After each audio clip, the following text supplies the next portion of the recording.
Hola Carlos, bienvenido a mi magazine. Lo primero que me gustaría saber es si la música ha sido algo que tú supiste de siempre que te venía acompañando. Sí, o sea, yo creo que desde muy pequeñito ya siempre andaba jugando a intentar hacer cosas musicales y sobre todo a jugar a música. O sea, yo descubrí ahí, o sea, es algo además que intento como padre buscar a qué juegan mis hijos para saber exactamente cuál es la pasión que tienen. Porque lo más complicado es detectar. Yo lo que siempre digo es que yo he tenido muchísima suerte en mi vida por poder vivir de lo que realmente me gusta, pero sobre todo por haber detectado desde muy jovencito el saber qué es lo que quería hacer. ¿Crees que eso es importante? Es lo más importante, o sea, para identificarte o para sentirte una persona realizada, creo que es muy importante saber qué eres y qué es lo que quieres hacer. Luego si lo consigues o no, bueno, pues ya lleva sus frustraciones y tal. A mí me gusta mucho sumergirme en los mundos de los sistemas educativos y tal. Y creo que tienen un gran error, que es que no te ayudan en ningún momento a saber quién eres, ¿sabes? Entonces, al final, bueno, sí, al final, cuando estás ya llegando casi a decidir en la universidad, te Sí. dicen, ¿eres de esto o de esto otro? Y dices, no, o sea, es que hay mil opciones en la vida. ¿Sabes por qué tengo que decidir? Y ya, yo creo que es mucho mejor intentar, pues eso, con ayuda de los padres, de los hobbies, Sí. el buscar cómo, qué es lo que te gusta hacer. Y yo tuve muchísima suerte porque ya cuando tenía 3 años o 4 años ya intentaba fabricarme una batería, pero no tenía dinero para comprar una batería, pero intentaba trabajar ahí en poder fabricarla. Sí, sí. Hay mucha gente que dice lo que tú nos estás comentando ahora, sobre todo porque dicen, ostras, durante el colegio, el instituto, no hay nada como, digamos, como que te vayan diciendo, que te vayan mostrando, a lo mejor incluso ni siquiera la asignatura que hay de música, ¿no? Que al final es muy también muy limitada, pero llegas a los 17 años y te dicen, venga, tienes que elegir para toda tu vida lo que tú quieres ser, Claro, sin tener ningún tipo de claro, información previa. claro, sí, sí, por eso lo importante es trabajar con estimulando esa parte de la pasión, es lo más importante. O sea, si tú encuentras, o sea, es como no sé, se alinean los astros, es porque has encontrado exactamente lo que te apetece hacer y encima hay algo que te lo puede masajear como para que puedas hacerlo en el futuro, ¿no? Entonces, al final, ese mundo innato es algo que no se desarrolla mucho en los sistemas. ¿Ha sido fácil el camino? Bueno, no, creo que sí, o sea, creo que es fácil porque al final cuando te gusta algo multiplicas por 10 la intención. Entonces al final no ves las cosas, el precipicio no lo ves tan de cerca, sino que yo lo veo pasar. O sea, que evidentemente ha habido mucho y cuando miro hacia atrás es cuando me da vértigo. El futuro me pone, el pasado me aburre. ¿Tienes un proceso de creación con el que siempre trabajes? No, no, o sea, depende de la actividad que esté realizando. Por ejemplo, si ahora estoy haciendo mucho cine, ¿no? Mucha Sí. banda sonora, ¿no? Pues ahora estoy en el proceso de leer los guiones, incluso ya ni los guiones, las Biblias, de lo que se va a hacer, hacia dónde va. Luego ya te metes en el guión, pues ahí tienes que hacer un proceso de crear música con la cabeza constantemente. Luego cuando estoy haciendo más electrónica o estoy más metido en mí mismo, pues a lo mejor juego más a que los aparatos me ofrezcan cosas y yo elija lo que quiero utilizar. Si estoy produciendo, como estoy haciendo ahora, por ejemplo, el disco de Bebe, pues tenemos que confluir en un punto los dos en el que encontramos las notas que son perfectas y es a base de pasar horas en el estudio con el piano, con la guitarra, ella cantando y por ahí se cruzan las melodías y de repente, clac, entonces ahí empiezas a trabajar. Para, para la tele, pues ser lo más espontáneo posible, ¿sabes? O sea, para mí es uno de los trabajos más difíciles que hay, el que estoy haciendo ahora en Idol Kids, ¿no? Que es tener a un niño delante o una niña y tener que decirle lo estás haciendo, no lo estás haciendo bien. Los primeros programas sobre todo soy súper blando, ¿sabes? Soy más blando que la pantoja incluso y me cuesta, y luego ya me voy endureciendo un poco. Pero lo que no me gusta, por ejemplo, es el comentario técnico, ¿no? O sea, Sí. entonces ahí mi proceso es mucho más espontáneo. No hables de técnica, mi proceso para prepararme en ese trabajo es un proceso de comentario puramente de la vida. O sea, agárrate a esto en la vida porque te va a funcionar, ¿no? Yo no soy cero, o sea, Edurne es mucho más técnica, ¿no? Ella es más la voz, hay que colocarla y tal, y yo aparte de que ella tiene mucha técnica cantando, es guay que tenga ese papel, pero a mí me gusta Sí. más como prepararme en el mundo espontáneo como para decir, pues mira, en la vida, si vas por aquí, pues esto te puede funcionar, o esto no, o la música hace esto. Para crear, ¿Es más complicado hacerlo para una tercera persona que cuando uno se pone a crear para uno mismo? ¿Es más difícil? Me preguntas. No, Sí. es mucho más fácil. Es mucho más fácil vestir a alguien que vestirte tú, ¿sabes? Es como... eh, en el fondo tienes un pelín menos de responsabilidad. Y yo soy muy responsable trabajando, pero en el fondo es como, es más roneo. O sea, yo cuando estoy con alguien trabajando, lo que tengo que hacer es embaucarle, es llevarle a mi terreno, es convencerle de cosas que creo que son buenas para ese artista. Eh, el problema es cuando me enfrento a mí mismo. ¿Sabes? Es como una conversación en un espejo y estás intentando saber qué es lo que quieres ser tú artísticamente. Al final un productor lo que está haciendo todo el rato es intentar traducir la idea que tiene un artista para contársela al público, y aquí a la vez lo que yo quiero hacer artísticamente luego intento traducírselo al que soy productor, y cuando soy productor de repente digo, no, igual tienes que abrirte un poco más porque tú no eres tan oscuro, ¿sabes? Y en el fondo mi parte artística es mucho más oscura que mi parte de productor. Como productor soy como decía Fangoria, tú eres como el sol de los Teletubbies, ¿sabes? O sea, siempre vas sonriendo tal y cual, y para Fangoria nos viene como de maravilla, ¿no? Que de repente haya un sol ahí, ¿sabes? Pues eso pasa, ¿no? Pero en el fondo cuando me pongo a producirme a mí mismo intento como sacar esa oscuridad que tengo, pero nunca lo consigo. O sea, me oscurezco con alguien, yo solo no. Y en el fondo yo soy, o sea, me meto ahí dentro de, muy haitiano, ¿sabes? Como mi padre, ¿sabes? Me meto ahí dentro del ordenador, ojo ensangrentado y tal. Lo que pasa es que luego sonrío mucho, ¿sabes? Pero no. ¿Vas notando tú con el paso del tiempo, hablando de responsabilidad, cierta responsabilidad hacia ti con la música que vas sacando? Claro.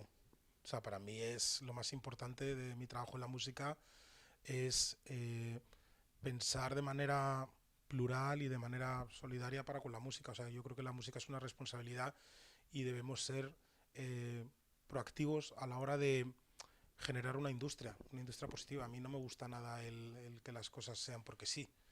Creo que es muy válido el esfuerzo, creo que los valores de estar detrás de algo mucho tiempo y conseguirlo al final tienen una lectura muy positiva en las personas.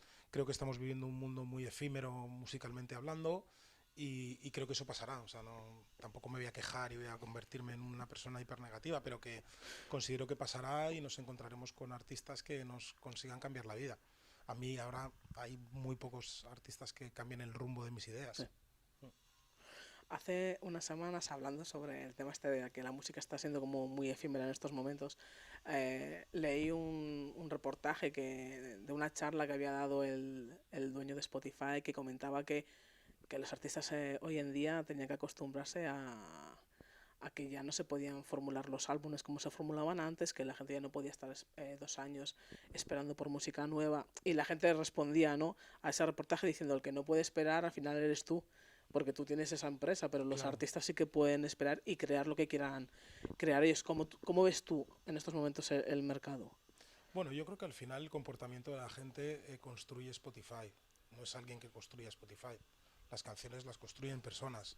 Spotify al final es un algoritmo que va funcionando de una manera u otra para hacerte escuchar lo que cree Spotify que te gusta. La búsqueda es mucho más bonita.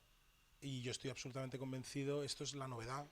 La novedad nos da esto, pero que cualquier persona que está en un concierto viendo a un artista que te pone los pelos de punta, que consigue transmitirte cosas que no te transmite nadie, va mucho más allá del mundo del espectáculo. Yo soy intento ser muy objetivo cuando estamos hablando de la cultura, ¿no? A los artistas se les llena la boca cuando se habla de cultura, de arte, y hay que tener mucho cuidado, porque creo que el espectáculo es muy grande y cada vez es más grande. O sea, estamos en el mundo del espectáculo y es el auténtico show business, y de estos artistas algunos llegarán a comunicar. Spotify al final es una plataforma. No, hablar sobre filosofía de la música con una plataforma y el comportamiento de la gente es muy peligroso, porque eso al final es una manera de consumir la música. Pero al final la música no dejan de ser unas notas musicales Sí. que te entran por el oído y te transmiten algo. Sea Spotify, sea un CD, sea una cinta, sea una película. O sea, la música es sonido y oído. Da igual cómo lo escuches. A la hora de sentarte a crear algo nuevo, ¿uno tiene que hacer cierta limpieza de lo anterior o no? Bueno, esto es como una plancha de una parrilla, ¿sabes? Si tienes solera la plancha, la carne está más rica, ¿sabes? Entonces, tampoco hay que rascar tanto, ¿sabes? A veces dices, jo, es que mira, es que voy a tomar el sándwich mixto al sitio este de siempre y tiene un sabor especial y no sabe en ningún sitio, pues qué, pues la solera. Al final, hacer limpia, yo creo que lo que tienes que hacer es resetear, pero no tienes que hacer, como se dice, optimizar el disco, ¿sabes? Esto que el Sí. ordenador, tú optimizas el disco para que todo esté ordenado, yo intento no optimizarlo, al final es como, venga, es un cambio de tercio. Pero limpiar, no, yo creo que esto es como, es que son pequeñas ideas que quedan siempre, porque en los discos hay muchísimos descartes que en el fondo luego esas ideas traducidas se convierten en hits. ¿Y cómo se llevan esos descartes? Porque imagino que es muy complicado. Peleas, son peleas. Son peleas con el artista o peleas con la compañía, o bueno, ya mucha compañía no suele haber por medio, ¿no? Pero sí que es una pelea, es un error de traducción. Yo quiero llevar la música por este camino, yo quiero llevarla por este otro, quiero hacer, no, es que esto sí funciona, es que con esto lo vas a petar, o necesitas esto artísticamente, la gente necesita de ti esto. Entonces, a veces hay auténticas joyas, pero bueno, ahí están. ¿Qué te tiene que transmitir a ti un tema para que tú digas o creas que está 100% terminado? Nunca está al 100% terminado si lo estoy haciendo yo, nunca, nunca. No, pero vamos, o sea, siempre podrías estar y además creo que ahí la maceración es muy buena, o sea, dejar el tema, volver a los 2 meses, volver a abrirlo, ver por dónde vas, ¿sabes? Por eso aquí lo efímero no funciona, o sea, un sonido muy claro de reggaetón tiene una caducidad muy rápida, ¿sabes? Entonces al final a mí me gusta más pues cómo puedo coger un piano ahora y que ese piano suene de esta manera y lo escuchas al cabo del tiempo, nunca se va a quemar el piano, ¿sabes? Sin embargo el típico sonidito que está de moda sí, entonces lo dejas macerar, lo dejas trabajar ahí, entonces ahí vas más o menos manejando eso. Creativamente hablando, ¿hay alguna emoción que tú notes que te suele bloquear? Y que cuando estás en ese estado de ánimo a lo mejor dices, sé que hoy va a ser imposible crear algo nuevo. Pues yo es que creo que soy cero romántico en ese aspecto, o sea, soy muy máquina, ¿no? O sea, intento ponerme siempre en un mood y como decía un antiguo editor, ¿sabes? O sea, si te ha dejado tu novia, pues compón, ¿sabes? Ese tipo de cosas. O sea, te pones a hacer canciones y te salen unas baladas increíbles, ¿no? No sé, yo intento reflejar lo que me ocurre porque como la música es una traducción de emociones, cualquier emoción es buena. Si estás cabreado, pues te saldrá ahí una canción muy puncarra y muy guay. Si estás feliz, pues te saldrá un Gimme the 70s o algo muy happy. Si estás triste, pues te saldrá una canción para meterte ahí dentro del oscuro. O sea, que al final lo que tienes que aprovechar es tu emoción para transmitirlo. O sea, al final, cuando haces música, es una manera de hablar con otras palabras. Por eso los grandes artistas, estos que de repente, normalmente conectan muy poco con la sociedad cuando hablan, ¿sabes? Porque de repente su manera de hablar es cuando cantan. Y entonces aprenden a expresar las cosas de otra manera y el resto de los mortales nos ponemos alrededor a mirarles como diciendo, qué maravilla. Y es que lo que le pasa, la diferencia que tiene con otra persona es que está transmitiendo las emociones en un lenguaje que todo el mundo puede sentir, pero casi nadie lo entiende. ¿Entiendes? Entonces es un poco así. Entonces tú tienes que utilizar siempre la emoción que haya por ahí y entonces aprovecharla y decir, no vas a decir, yo qué sé, te acabas de casar, te vamos a hacer un baladón sobre desamor. No, evidentemente no, es complicado. La inspiración nos tiene que pillar trabajando. Claro, claro. Pero bueno, cuando estás todo el día trabajando te pillas seguro, ¿sabes? Es que estoy todo el día. Llevo la grabadora todo el día ahí haciendo cosas. Y Es que hay artistas que me suelen comentar que tuvieron que aprender ese proceso de muchas veces se sentaban, lo típico de cuando les venía una idea, pero que al final aprendieron a sentarse todos los días porque si no claro. era imposible. Es que a mí me gusta mucho la espontaneidad, ¿no? O sea, siempre, o sea, yo de repente igual salgo ahora de aquí y me viene una melodía y hago así, y lo grabo y lo dejo ahí, ¿no? O sea, me ha venido algo. Y normalmente no, el 100% de las veces es mucho mejor que cuando empiezo a darle vueltas y vueltas y vueltas y vueltas y acabo atascando el piano. De esa idea sí que me pongo a darle vueltas y vueltas y vueltas y vueltas y es mucho más espontánea porque ha nacido ha pasado una melodía por ahí que me gusta y entonces la desarrollas. ¿Entiendes? Sí. Otra cosa es que, venga, voy a componer un pedazo de hit. No, eso es muy complicado, sino que de repente coges, lo grabas y por ahí pasa. Y para terminar, ¿qué te da la música que nada más lo hace? Wow. ¿Qué me da la música? Que nada más.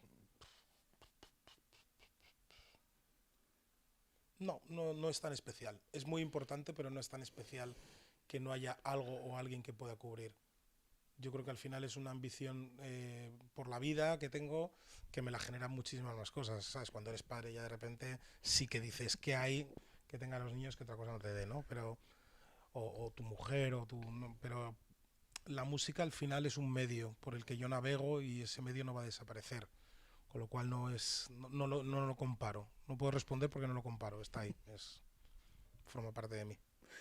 Pues te deseamos toda la suerte del mundo con todo lo que esté por venir Muchas gracias. y muchísimas gracias. A ti.